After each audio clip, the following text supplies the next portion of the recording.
banyak orang menyebut kecurangan segala macam. Dan kemarin Presiden sudah menyatakan bahwa nggak usah teriak-teriak kecurangan, ada Bawaslu, ada kemudian MK. Nah sekarang Bawaslunya, mohon maaf, masih dengan jawaban-jawaban normatif.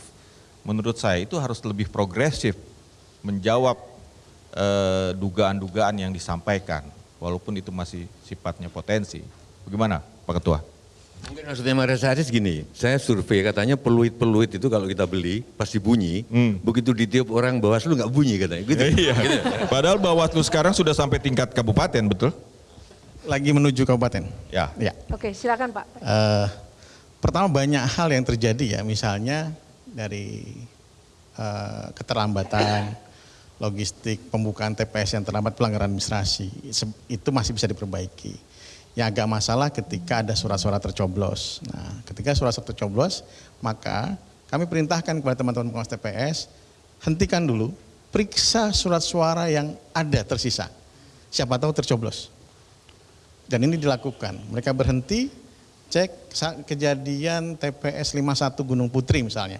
Ada 4 suara tercoblos, ya, kemudian berhenti, kita cek semua, ada 4 lagi yang tercoblos. Nah itu yang kemudian kita anggap sebagai surat suara rusak. Dipisahkan, alhamdulillah semua pemilih bisa terpenuhi. Untung ada surat-surat cadangan juga 6 kan, 6 buah per TPS. Nah itu yang terjadi. Jadi ini kadang-kadang di tingkat teman-teman TPS tidak mengerti. Ada yang mau lanjut terus, padahal tidak boleh, berhenti dulu. Siapa tahu ada yang tercoblos lagi. Misalnya ada kejadian lagi di salah satu di Bogor juga 24 yang tercoblos untuk 2 pasangan, ya. 1 pasangan A, 1 pasangan B. Nah itu yang kemudian kita anggap nanti sebagai surat suara rusak. Nah ada proses pidananya nanti ke depan. Nah tapi akan tergantung dari segi waktu, kecukupan alat bukti, dan juga pemeriksaan nanti di lapangan. Nah itu yang kita akan kejar juga, walaupun akan sangat terbatas waktunya. Namanya pidana pemilu sangat cepat waktunya. 7+7 di Bawaslu, 14 hari di penyidik, 5 hari di penuntut, 7 hari di pengadilan negeri, harus sudah selesai. Nah sebenarnya ya ingin kami progresif, langkah progresifnya seperti apa untuk itikatnya gimana Mas? Langkah progresifnya ya itu surat-suara tertukar, surat-suara misal surat-surat rusak, itu satu langkah progresif. Berhenti dulu, itu kan nggak ada aturannya, berhenti dulu, lihat dulu surat-suara yang lain. Nah itu yang dilakukan oleh teman-teman pengawas TPS. Walaupun juga misalnya ada PSU, kita menyampaikan ada PSU, kenapa PSU? Ada arahan yang tidak jelas ya, ini harus dijelaskan oleh KPU. Misalnya jika pemilih tidak berdomisili, KTP-nya tidak berdomisili di tempat yang bersangkutan, maka seharusnya masuk ke DPTB, dia pindah pilih atau ditambahkan di situ karena dia. Baik. Kalau dia tidak punya form itu pindah pilih, maka dia tidak boleh memilih. Kejadiannya ada 20 orang misalnya memilih. Yang kita takutkan apa? Yang kita takutkan ini dia sudah milih tempat lain, milih tempat ini juga. Ada 20 orang, akhirnya di Cirebon misalnya kita sampaikan untuk 5 TPS untuk diulang. Ini yang dilakukan oleh teman-teman pengawas TPS di lapangan dan juga Panwascam di lapangan. Oke, sedikit saya Mas Haris sudah puas dengan jawabannya? Belum sebenarnya. Belum. Karena saya juga belum teryakinkan ini. Karena kita tidak masuk ke ranah teknis, tapi bagaimana kemudian dari pertanyaan Mas Haris dan rekan-rekan tadi, Bawaslu benar-benar bisa menjadi benteng terakhir untuk keadilan, memperoleh keadilan dalam pilpres atau pemilu ini. Kurang lebih pengen diyakinkan seperti itu. Kalau tidak nanti Bawaslu bisa jadi penanggung dosa pemilu. Menurut Bang Rocky gimana? Oke.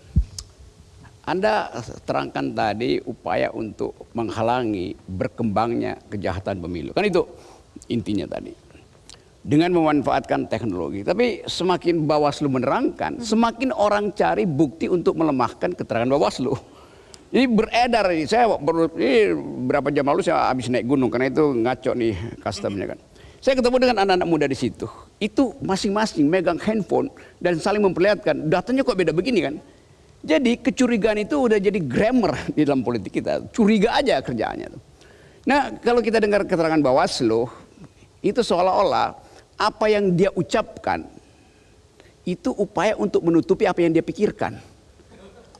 Apa namanya, di pelajaran Mbak Oki di Fakultas Psikologi UI itu, reverse psychology-nya bekerja akhirnya tuh.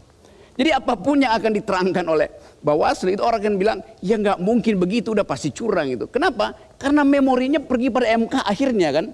Jadi apapun yang Anda terangkan itu udah jadi semacam ini sampah keterangan itu. Karena dari awal udah sampah itu. Orang nggak kasih penghormatan lagi pada Bawaslu. Berapa waktu lalu saya kasih ceramah di Kalimantan Tengah itu, Bawaslu ada di situ tuh. Dan mulai Pak Rocky nggak boleh kampanye. Saya bilang saya mau kampanye. Kenapa saya salah? Saya bukan anggota tim sukses. Saya mau kampanyekan pikiran itu untuk menghalangi money politics. Sebetulnya tugas Bawaslu adalah mengintip potensi money politics, itu aja. Karena itu yang menjadi dasar kita kan, bukan mengawasi pikiran orang itu ngacoknya di situ sebenarnya. Coba saya balik lagi pada soal tadi. Oh Pak Mbak Oki terangkan bahwa dia sendiri cemas untuk mengetahui nasibnya apa nanti kan. Itu sama seperti kecemasan seorang model yang pertama kali naik di atas panggung, catwalking gitu kan. Padahal Mbak Oki udah bertahun-tahun jadi model. Model itu kecemasan dia bukan pada saat dia keluar dari belakang panggung, tapi ketika dia ada di ujung catwalk dan dia mesti lakukan U-turn. Di situ ilmunya. Kalau dia salah U-turn, high heels-nya patah itu. Jadi keseimbangan psikis dan keseimbangan fisik kamu mesti dia hitung. Ya. Dan gue terusin dulu di keterangan ini supaya lu dapat sensasinya. Jadi politik juga begitu, kecemasan di ujung itu tuh. Saya pernah baca buku Models, The Ugly Business of Beautiful Women. Boki pasti pernah baca tuh. Nah, kaitannya sama Bawaslu. Model bisnis dungu dari perempuan cantik. Kita bisa bilang itu pada politik sekarang tuh. Bahwa politik sekarang itu juga berlaku yang sama tuh. Nyalek itu adalah a beautiful business of the ugly people. Kan jadinya begitu kan? Karena kita nggak dapat kepastian tuh. Mbak Oki mengalami kecemasan dan ya kita kenal apa yang kita sebut sebagai, dari awal kita mau tahu ini perempuan yang pasti akan dikerjai oleh sistem pemilu yang patriarkis. Itu dasarnya kan. Pemilu kita tuh patriarkis. Baik. Dan kita ingin backup itu buat beri kesempatan bahwa perempuan tuh ucapkan. Baik. Keisha juga begitu. Dulu perempuan itu disebut the unspeakable karena nggak bisa ngomong. Sekarang mereka berdua the unstoppable. Ya, gini. Baik, oke. Ntar dulu. Tunggu. Ini saya mau sedikit sampaikan saja, kita mau jeda. Iya, saya paham. Saya mau sampaikan begini. Rahmat Bagja dan seluruh timnya di Bawaslu itu menurut saya Anda sudah selesai. Lebih baik Anda meminta lembaganya dibubarkan. Pada pemilu terakhir pada pemilu terakhir yang kemarin-kemarin ini, itu yang namanya bagi-bagi itu sudah sangat terbuka. Menggunakan mobil dengan branding, membagi-bagi ke rumah-rumah di siang hari. Pada malam sebelum pemilihan, itu orang seperti berkejar-kejaran, membagikan amplop ke rumah-rumah. Sudah selesai negara ini. Bubarkan saja semua ini. Kita mulai dari awal, riset politik kita. Baik, oke.